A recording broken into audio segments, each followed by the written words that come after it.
코로나 사태로 인한 경기 불황에도 왜 명품 시장은 더욱 주목을 받는지 가끔 궁금하신 적 계신가요? 물론 코로나 사태 이후에 비대면으로도 쉽게 명품을 접할 수 있는 그런 유통 채널상의 변화도 한몫했죠. 요새는 상류층 이외의 계층이나 그 소위 젊은 MZ 세대층들도 명품을 많이 구입한다고 하는데요. 중장년층들의 전유물로 여겨졌던 명품, 최근 명품 매출을 올린 이들은 10대부터 30대 MZ 세대였습니다. 실제로 유튜브나 인스타그램에서는 명품 쇼핑 하울, 명품 해시태그 등 다양한 관련 컨텐츠들을 쉽게 접할 수가 있어. 이처럼 젊은 층에게 명품이 계속 확대되는 배경 궁금하지 않으신가요? 소비 트렌드에 관심 있거나 현재 비즈니스 하시는 분들 이 파노플리 효과를 꼭 아셔야 될 텐데요. 집합이라는 이 어원의 파노플리는 장난감 세트처럼 동일한 맥락을 가진 상품의 집단을 얘기하죠.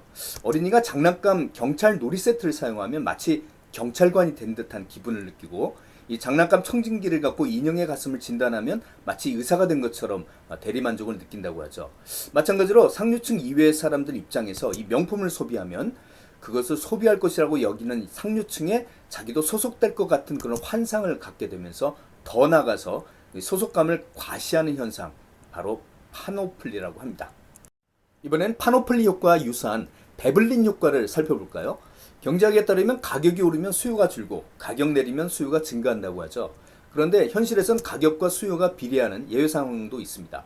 베블린 효과라고 하죠. 가격이 상승하는데도 수요가 증가한다는 그런 현상 말이죠. 이 효과는 상류층의 과시효과 관련된 것으로 주로 명품에서 많이 볼 수가 있습니다.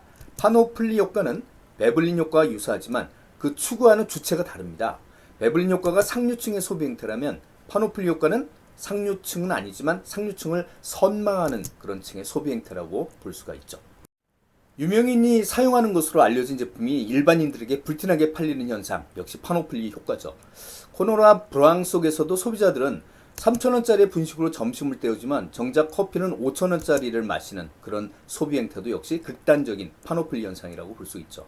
스타벅스가 한국에 처음 들어왔을 때 너도 나도 길거리에서 스타벅스 컵을 들고 다니는 것도, 그리고 된장녀라는 신조어가 나왔던 이유도 바로 이 파노플리 효과인 셈인데요. 마케팅에서는 고객이 상품으로부터 추구하는 가치는 크게 세 가지가 있다고 하죠. 기본적으로 그 제품이 주는 솔루션인 기능적 편익, 그리고 제품을 사용하면서 느끼는 감성적인 어떤 만족감을 나타내는 심리적 편익, 그리고 그 제품을 통해 자신의 개성이나 부를 주위에 표현 내지 과시하는 그런 사회적 편익 말이죠. 아이폰의 고가 전략 역시 이 파노플리 효과를 통한 사회적 편익과 심리적 편익을 노리는 것이죠. 경영학의 한 분야인 이 마케팅이 본질적으로 추구하는 역할, 그것은 제품상에 큰 차이가 없다면 사람들 인식 속에서 심리적이고 사회적 편익을 자극해서 경쟁사 제품보다 고가로 판매하는 것이죠. 물론 제품 자체의 가치를 높여서 고가 제품을 만드는 것은 기술과 R&D의 영역이겠죠. 그리고 박리담회를 향한 저가 방식은 생산관리나 원가관리의 영역인 셈이죠. 결국 파노플리 효과는 기업의 이익 차원이나 타겟층의 강점상 마케팅에서 주목할 수밖에 없는 그런 개념이라고 볼 수 있습니다. 브랜드도 인간처럼 인격화된 개성을 갖는다고 하죠. 사람들 마음속에 새겨진 그 브랜드 이미지의 형태로 말이죠. 그래서 브랜드가 강력한 개성의 이미지를 갖게 되면 소비자는 그 특정 브랜드와 자신의 정체성을 동일시하면서 브랜드 만족도와 충성도를 높이게 되는 거죠. 인기 스타가 입고 있는 그 패션을 착용함으로써 자신도 왠지 그 인기 스타의 이미지를 투영한 그 해당 브랜드의 개성을 보유한다는 충족감을 주는 거예요.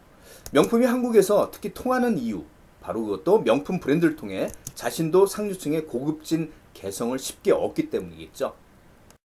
과거에는 한 사람이 하나의 정체성을 갖는다면 지금은 한 사람이 여러 개의 정체성을 동시에 갖는 소위 멀티 페르소나의 시대입니다. 여러 제품을 통해서 자신을 여러 가지의 정체성을 표현하고 있는 거죠. 특히 종래에는 접근하기 힘들었던 그 명품의 다양한 계층들이 접근하는 것도 바로 이런 여러 가지 정체성을 지향하는 현대인들의 특성을 나타내 준다고 볼 수가 있죠.